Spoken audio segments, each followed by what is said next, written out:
They called me Saint Sarah behind my back, but they didn't say it with kindness.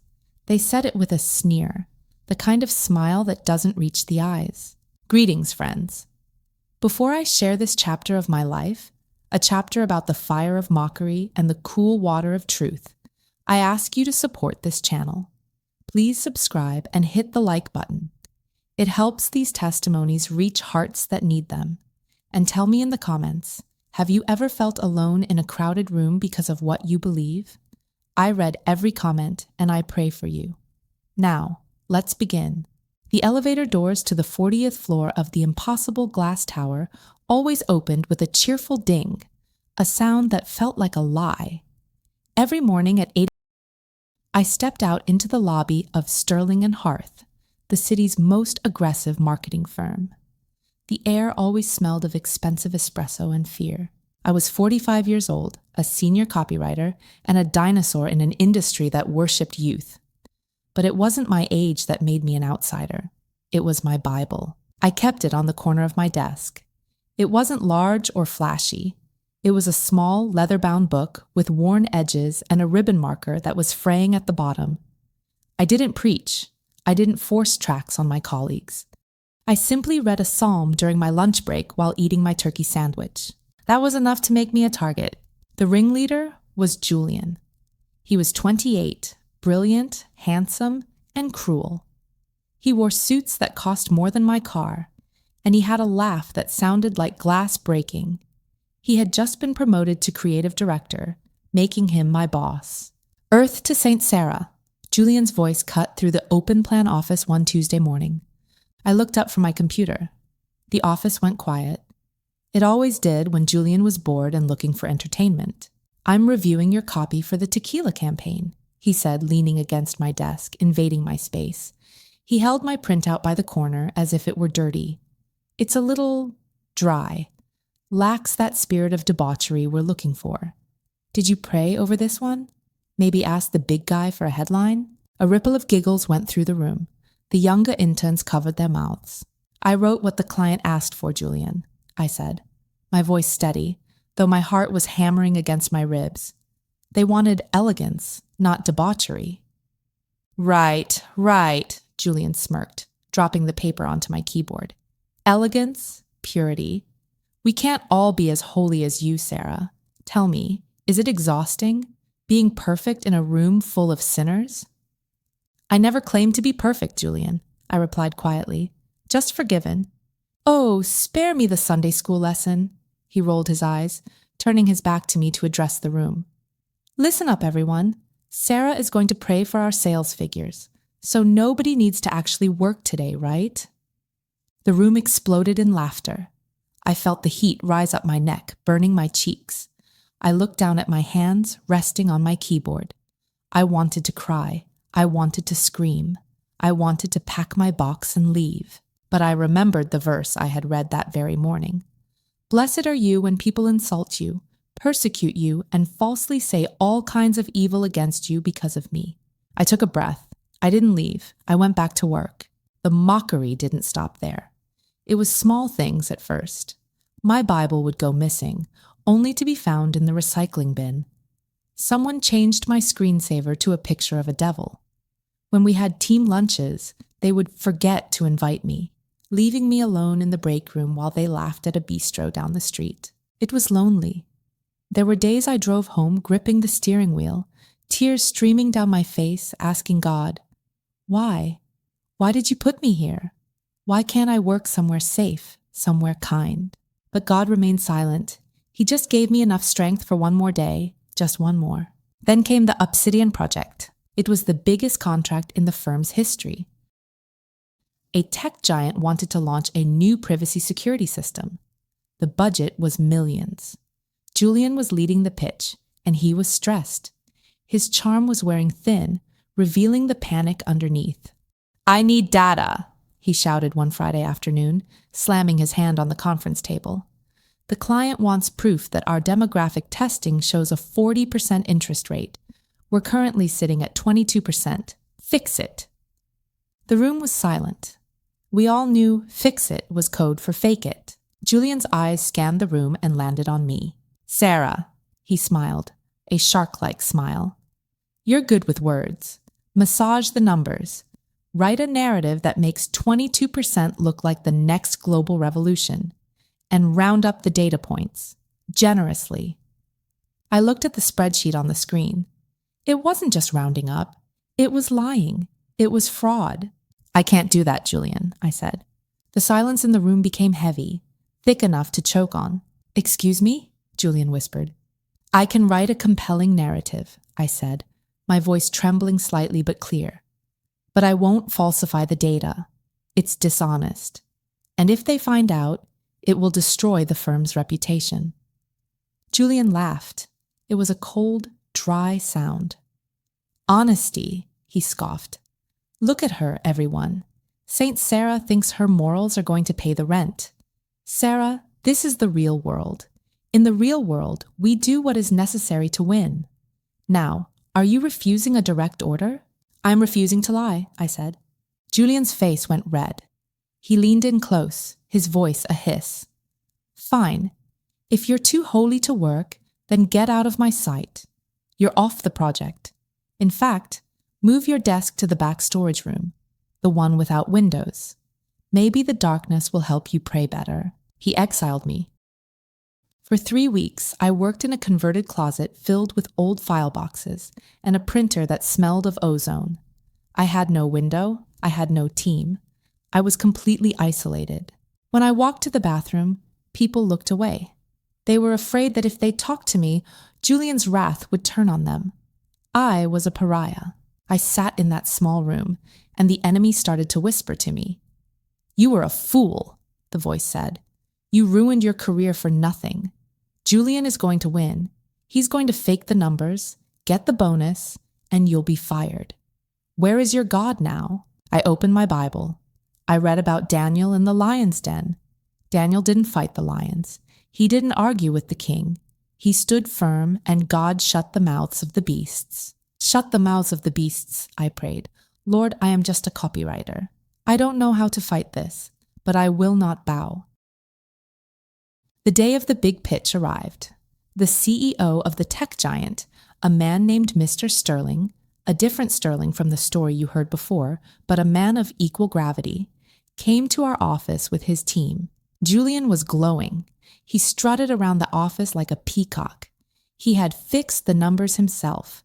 He had created a presentation that was slick, beautiful, and completely built on lies. I sat in my storage room, listening to the muffled sounds of excitement from the main boardroom down the hall. I was making a list of other agencies I could apply to. It was over. Suddenly, the door to my storage room burst open. It wasn't Julian. It was the CEO of our firm, Mr. Harth. He was a stern man who rarely spoke to anyone below management. He looked pale. Sarah? He asked, blinking in the dim light of the closet. Why on earth are you in here? Julian moved me here, sir. I stood up. Never mind that. He waved his hand frantically. We have a problem. A massive problem. The tech guys, they brought their own data analyst. They're asking specific questions about the demographic sourcing. Julian is freezing up. He doesn't know the raw data because he didn't collect it. Mr. Harth looked desperate. You were the lead on the copy for the initial research phase. Do you have the original, true files? The ones before the adjustments? I looked at him. I knew what was happening. Julian's lies were crumbling under the weight of scrutiny. Yes, sir, I said. I kept everything. I archived the truth because I knew we might need it. Bring it, he ordered. Now. I grabbed my laptop. I walked down the hallway. I passed the desks of the colleagues who had laughed at me. They watched me pass, their eyes wide. I wasn't Saint Sarah the joke anymore. I was the only lifeboat on a sinking ship. I entered the boardroom. The atmosphere was icy. Julian was standing at the head of the table, sweating profusely. His tie was loosened. He looked like a deer caught in headlights. Across from him sat Mr. Sterling and his team, men and women in sharp suits with skeptical faces. This is Sarah, Mr. Harth announced, breathless. She has the raw data. Julian looked at me. For the first time, I didn't see arrogance in his eyes. I saw terror. He knew that if I showed the real numbers, the 22%, His lie would be exposed right there. He would be fired. His career would be over. He looked at me, pleading silently. "Don't destroy me," his eyes said. "Please." I connected my laptop to the projector. The screen flickered. I had a choice. I could expose Julian completely. I could say, "Here are the real numbers, and here is proof that Julian falsified them." I could have my revenge. I could make the mocker pay. But then I felt a strange peace, a soft voice in my spirit. Mercy triumphs over judgment. I looked at Mr. Sterling. "Gentlemen," I said, my voice clear and calm, "there seems to be a misunderstanding regarding the presentation format. What Julian showed you was the projected growth based on an aggressive marketing strategy. It was a what-if scenario." I clicked a button. My spreadsheet appeared. The real numbers, 22%. This, I gestured to the screen, is the current baseline. It is 22%. It is honest. It is solid. And the reason you should hire us is not because we have 40% today, but because we are the only agency honest enough to tell you that 22% is the reality, and we have the exact plan to build it to 50%. The room went silent. Julian stopped breathing. I had just saved him. I had reframed his lie as a misunderstanding and pivoted to the truth. Mr. Sterling leaned back in his chair. He studied me. He looked at the Bible app that was visible on my desktop toolbar for just a second before I closed it. "Honesty," Mr. Sterling mused. "That's a rare commodity in this town." He looked at Julian, who was shaking. Then he looked back at me. "Walk me through your plan, Sarah." For the next hour, I didn't preach. I didn't quote scripture. I simply did my work with excellence. I explained the strategy. I answered their questions. I spoke with authority, not the authority of a boss, but the authority of someone who walks in the truth. At the end of the meeting, Mr. Sterling stood up. He extended his hand, not to Julian, to me. "We'll sign," Sterling said, "but on one condition." "Anything," Mr. Harth said, relieved. "She leads the account," Sterling pointed at me. "I want someone who knows the difference between a projection and a lie." When the clients left, the room was quiet. Mr. Harth turned to Julian. "Pack your things," Harth said. His voice was cold. "I know what you did, and I know what she did. She saved this firm from a lawsuit while you were trying to sink us with your vanity." Julian didn't argue. He looked at me one last time as he gathered his papers. He looked small. The giant who had mocked me, who had exiled me to the closet, was just a frightened boy in an expensive suit. "Why?" he whispered to me as he passed. "You could have buried me. Why did you cover for me?" I looked at him and I smiled, a real smile. "Because my book tells me to feed my enemy if he is hungry," I said softly. "And you looked starving for grace, Julian." He flinched as if I had hit him. He walked out, and the elevator doors closed on him with that same cheerful ding. I moved back to my desk, the one by the window. The office culture didn't change overnight, but the mockery stopped. Completely. When I pulled out my Bible at lunch the next day, nobody laughed. In fact, a young intern, a girl named Maya who had been one of the gigglers, walked up to my desk timidly. "Sarah?" she asked. "Yes, Maya?" That book," she pointed to the Bible. "Does it really talk about how to handle people like Julian? Does it talk about peace?" "It does," I said. "Would you like to sit?" She pulled up a chair. I realized then that the closet wasn't a punishment.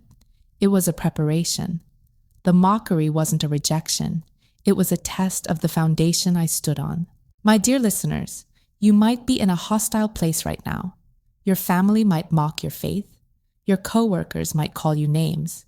You might feel like you are sitting in a dark storage room with no windows. But remember this, the darkness is not there to bury you. It is there to show how bright your light is when the door finally opens. Don't trade your integrity for their approval. Don't fight their fire with your own fire. Fight it with water. Fight it with excellence. Fight it with grace. When you stand for God, you never stand alone. What would you have done if you were Sarah? Would you have exposed Julian completely, or would you have shown mercy? It's a hard question. Justice or mercy? Let me know in the comments below. And if this story strengthened your spirit, please like and subscribe. Share this with someone who is having a hard time at work or school. Remind them that the truth always, always wins in the end. This is your narrator, signing off. Stay blessed and keep your light burning. And if you have your story or experience that we can learn from, feel free to email us at christianeducationalstories@gmail.com. See you in our next episode. Bye.